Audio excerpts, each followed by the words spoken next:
Commissioner గారికి నా యొక్క నమస్కారం. ముఖ్యంగా చాలా సంతోషంగా ఉంది. రాణి ఝాన్సీ లాంటి వీర మహిళలందరినీ చూస్తుంటే నిజంగా పెద్దలు చెప్పిన మాట ఒకటి, మహిళల్ని ఎక్కడైతే గౌరవిస్తారో దేవతలు అక్కడ కొలువై ఉంటారంట. అలాంటి మహిళా మాతృమూర్తులందరికీ శిరస్సు వంచి ఎన్డీఏ కూటమి నాయకులందరూ నమస్కారం తెలియజేస్తున్నా. నిజంగా నాకు ఈరోజు నిన్న చాలా జ్వరం ఉండి అసలు ప్రోగ్రాం రాలేకపోయాను. కానీ ఒక మాట ఇక్కడ స్మరించుకోవాల్సిందే. పొద్దున్న నుంచి వాట్సాప్ గ్రూప్ చూస్తూనే ఉన్నాను. అసలు అలు పెరుగని సుడిగాలి పర్యటన చేస్తున్నారు మా గౌరవ ఎన్డీఏ కూటమి నాయకులు, మా ఆత్మీయ గుంతకల్ నియోజకవర్గం శాసనసభ్యులు శ్రీ గురుమూరు జయరాం గారు. మీకు తెలుసు కదా, ఉదయం నుండి బిఆర్ఎం గారిని, తర్వాత మజ్దూర్ యూనియన్ ని, ఆ తర్వాత గృహ సంఘం మీటింగ్, ఆ తర్వాత మంత్రి ప్రభుత్వం, ఆ తర్వాత నేను చూసినవి మళ్ళీ చూడండి విన్నాం. నిజంగా పెద్దయినా నీకు ఖచ్చితంగా అంటే హ్యాట్స్ ఆఫ్.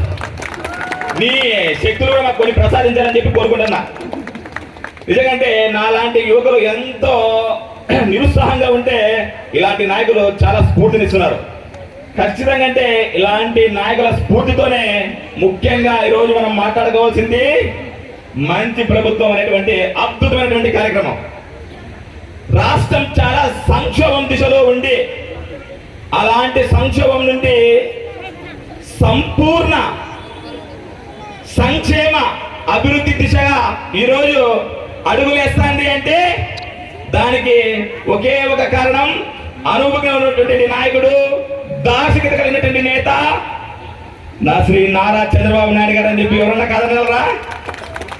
నిజంగా వరదలు వచ్చి రాష్ట్రం అతలాకుతలం అవుతుంటే 75 ఏళ్ల నవ యువకుడు రాష్ట్రంలో వరద బాధితులందరి కోసం నేనున్నాను అంటూ వరదలో దిగి ఐఏఎస్ ఐపీఎస్ చాలా బ్యూరోక్రాట్ లాంటి అధికారులందరినీ కదిలించి నిజంగా మా లాంటి నాయకులకు ఇదిరా నాయకత్వం అంటే తెలియజేసినటువంటి శ్రీ నారా చంద్రబాబు నాయుడు గారికి జేజేలు చెప్తున్నా. గట్టి చెప్పట్లు. ఏది ఏమైనా అందరికీ తెలిసింది. ముఖ్యంగా మా మాతృపుత్రులు నిత్యము మడి కట్టుకొని పూజలు చేస్తుంటారు. అలాంటి వాళ్ళ మనోభావాలు దెబ్బతినే విధంగా తిరుపతి దేవస్థానంలో నిజంగా మనము గొప్పగా ఎంతో గౌరవంగా ఆరాధించే లడ్డు ప్రసాదంలో జంతు అవశేషాలు ఉన్నాయంటే ఎంత సిగ్గు చేయటం ఒకసారి ఆలోచన చేయండి. నిజంగా ఇలాంటి ప్రభుత్వాన్ని ఖచ్చితంగా గద్ద దింపాలని చెప్పి ఆలోచనతో ఒక పోరాట యోధుడు ముందుకొచ్చాడు. ఆ పోరాట యోధుడి పేరే శ్రీ కొణిదెల పవన్ కళ్యాణ్.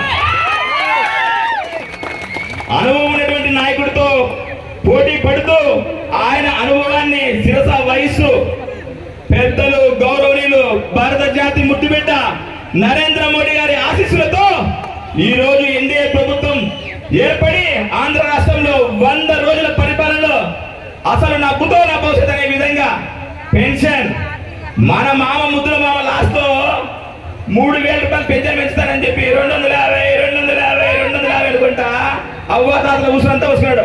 కానీ మన పెద్ద ఆయన రాగానే ఒకటేసారి 1,000 రూపాయలు పెంచుతూ బోనస్ గా 3,000 రూపాయలు ఇస్తూ 7,000 రూపాయలు ఒకటే రోజు పెన్షన్ వచ్చినటువంటి ఘనత ఎవరిదన్నా ఉందంటే ఈ ఎన్డీఏ కూడా ప్రభుత్వం అనుగుణ నాయకుడు శ్రీ చంద్రబాబు నాయుడు గారికి సాధ్యమైంది. మరీ ముఖ్యంగా యువకులు, చాలా మంది యువకులు ఎంబీఏ ఎల్ఎల్బి. నిజంగా చెప్పాలంటే నేను కూడా ఒక నిరుద్యోగినే, రాజకీయ నిరుద్యోగిని అయిపోయిన లాస్ట్కి ఇంకేం కాదని చెప్పి ఇట్లాంటి నాయకుల స్ఫూర్తితో అన్న పోరాట యోధులుగా తయారైదామని చెప్పి విప్లవకారునైనాను. ఈ రోజు మా నాయకుడు కొణిదెల పవన్ కళ్యాణ్ గారిని స్థాపించారు. ఏది ఏమైనా నిజంగా అంటే అలాంటి నిరుద్యోగ యువత కన్నీరు దొరచాలని చెప్పి మెగా డిఎస్సి చంద్రబాబు నాయుడు గారు ఫస్ట్ విడతనే 16,000 ఉద్యోగాలు రిలీజ్ చేసినటువంటి ఘనత. ఇలా చెప్పుకుంటూ పోతే మన అందరూ కష్టార్జితమైనటువంటి మన తాత ముత్తాతల నుంచి సంగ్రహించినటువంటి ఆస్తిని ల్యాండ్ టైటిల్ యాక్ట్ ద్వారా నిజంగా మనం నష్టపూర్చాలని ఆలోచన చేస్తే గౌరవ ముఖ్యమంత్రి రాగానే ల్యాండ్ టైటిల్ యాక్ట్ రద్దు చేశాడు. ఇలా చెప్పుకుంటూ పోతే 100,000 సంఖ్యలో చాలా అభివృద్ధి కార్యక్రమాలు రాబోయే రోజులు జరుగుతాయి. ఏదేమైనా చివరిగా ఒక్క మాట చెప్తా, చాలా మంది ప్రసంగించారు కాబట్టి మీ మహిళా మూర్తులందరి ఆశీర్వాదం ఉంటే రాబోయే రోజుల్లో మేము చెప్పినటువంటి సూపర్ 6 పథకాన్ని అమలు అమలు పరుస్తాం. దీపావళికి మా పెద్ద కాలం చెప్పాడు, మీ అందరికీ ఉచిత గ్యాస్ సిలిండర్, దీంతో పాటు 1500 రూపాయలు ఇవ్వాలని చెప్పి ఆలోచన చేశాడు. ఇవన్నీ కార్యక్రమాలు మీ అందరికీ వస్తాయి. ముఖ్యంగా చివరిగా లాస్ట్ ఒక మాట, స్థానిక సంస్థలు అయితేనేమి, పంచాయతీలు అయితేనేమి అన్ని బాగుండాలని చెప్పి శ్రీ కొరదల పవన్ కళ్యాణ్ గత 100 రోజుల్లో 2000 కోట్ల రూపాయల నిధుల్ని రిలీజ్ చేసినటువంటి నాయకుడు ఎవరన్నా అంటే శ్రీ కొరదల పవన్ కళ్యాణ్ గారే. ఏదేమైనా చివరిగా లాస్ట్ బట్ నాట్ లీస్ట్ మా hero of the constituency Gumnur Jagan గారి గురించి ఖచ్చితంగా మాట్లాడుకోవాలి.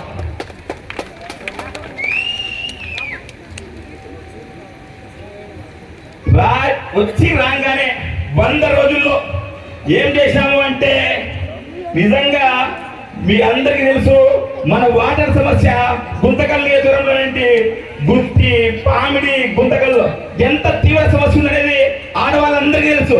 ముఖ్యంగా మహిళలు గుత్తి పట్టణంలో బిందెలు తీసుకుని రోడ్లపైకి వచ్చిన కాలాలు ఉన్నాయి. అలాంటి మహిళా మూర్తులందరినీ గుర్తుపెట్టుకొని ఆయన ఒక రైతు బిడ్డ కాబట్టి, రైతు బంధువుడు కాబట్టి వచ్చి రాగానే గుత్తి చెరుకు నిలిచినటువంటి అమరభక్తుడు. నిజంగా నీళ్లు రాలే 30 సార్లు చెప్తారు మాట్లాడకపోతే, మీరు మటుకు మా ముఖ్యమంత్రి మా ఎమ్మెల్యే గారు నీళ్ళు తెప్పిస్తే కోర్టు క్లాస్ కొడతారు, గట్టి కొడితే మాట్లాడతారు. ఏం నిజుడు నిజంగా మా అఫీషియల్ గా ఒక తూమే ఉంది, కానీ ఈ పెద్ద అత్యున్నమైనటువంటి పోరాట పడిపోతున్నది సాధ్యమైంది మంచం అంటే మాకు తెలుసది. మేము ఎన్నోసార్లు పోయాము అక్కడికి, నీళ్ళు వదలాలంటే వదలరు వాళ్ళు, ఇరిగేషన్ డిపార్ట్మెంట్ వాళ్ళు, చాలా ఇబ్బంది.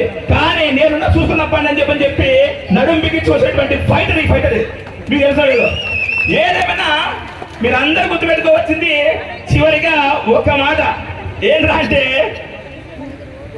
మీరు న్యూట్రల్ ప్రజానికం, మీరు మీ మద్దతుతో ప్రజా తీర్పు, అద్భుతమైనటువంటి ప్రజా తీర్పు ఇచ్చారు. ఆ తీర్పును మేము గౌరవించుకుంటాం ఖచ్చితంగా. అంటే రాబోయే రోజుల్లో ప్రతి ఒక్క కార్యక్రమం చేస్తాం. మా ఎమ్మెల్యే గారు ఒకే మాట చెప్పాడు, మీకు ఏ ప్రాబ్లం ఉన్నా ఇంటికి రాని నేను చేసి పెడతాను చెప్పి. సో ఎమ్మెల్యే గారి సేవల్ని, మా సేవల్ని వినియోగించుకోవాలని తెలుపుకుంటూ ఈ అద్భుతమైనటువంటి అవకాశం ఇచ్చినటువంటి మహిళామూర్తులకి, మా ఎన్డీఏ కూటమి నాయకులకి, ముఖ్యంగా అధికారులందరికీ గౌరవ నమస్కారాలు తెలుపుకుంటూ సెలవు. జై హింద్.